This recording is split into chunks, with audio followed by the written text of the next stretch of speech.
This is 6 Minute English from bbclearningenglish.com. Hello, I'm Callum, and this is 6 Minute English. With me today is Neil. Hello, Neil. Hi, Callum. In today's programme, we're going to be looking at an interesting story of war, secret messages, codes, and what? pigeons. Pigeons? Yes, pigeons. Those birds that are everywhere in London? That's it. Well, what do they have to do with war, secret messages and codes? Well, we'll find out after today's question. A question about codes. Who is the first person recorded using written codes to keep his or her communications secret?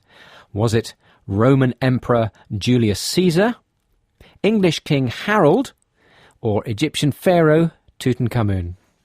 I have no idea whatsoever, so I'm going to go for the English King Harold, for no reason at all. OK, we'll find out if you're right at the end of the programme.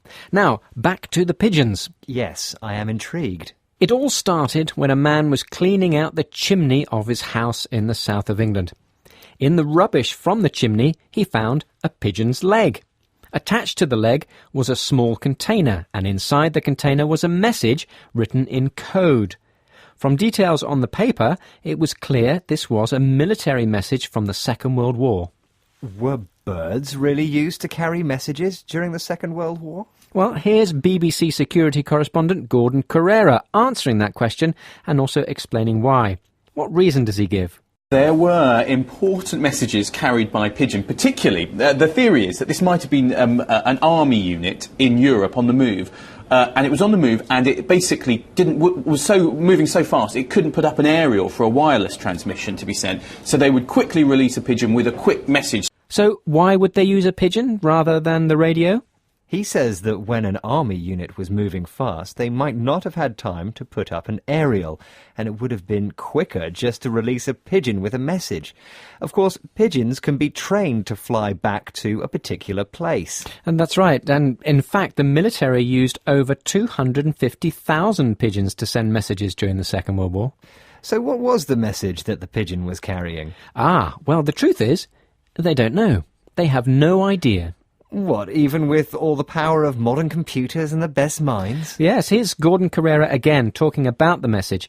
What word does he use to describe the process of understanding a code? They've been looking for a few weeks. The truth is that it was designed not to be cracked easily.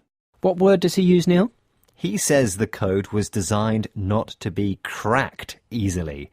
We use the verb to crack when talking about codes. So the code is designed not to be cracked easily. Let's hear a little bit more about what kind of code it might be. Here's more from the BBC's Gordon Carrera, who mentions one of the ways this code might have been created. One is using something called a one-time pad, which is a technique where you apply a random key to a code, and if you keep that secure, if it's truly random, it is basically unbreakable. What kind of code is he talking about here? A code created with what's called a one-time pad.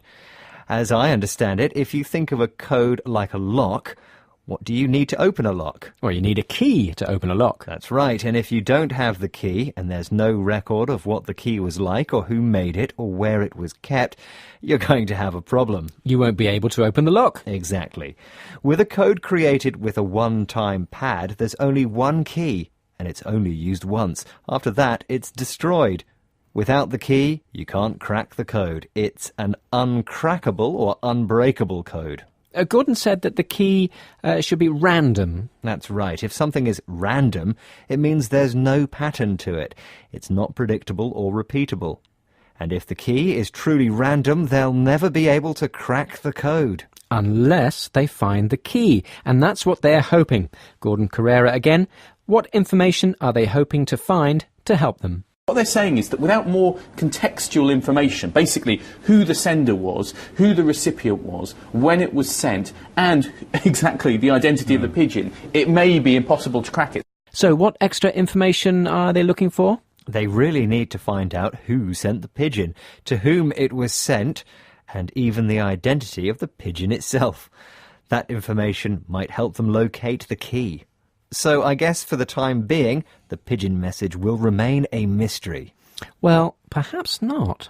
What do you mean? Well, a man in Canada heard this story and he thinks he's got the code book to crack the message. And he says it's a much simpler code than has been thought. Really? But unfortunately, we don't have time to go into that now, but there is a link to the story on our webpage. Time now for the answer to the question.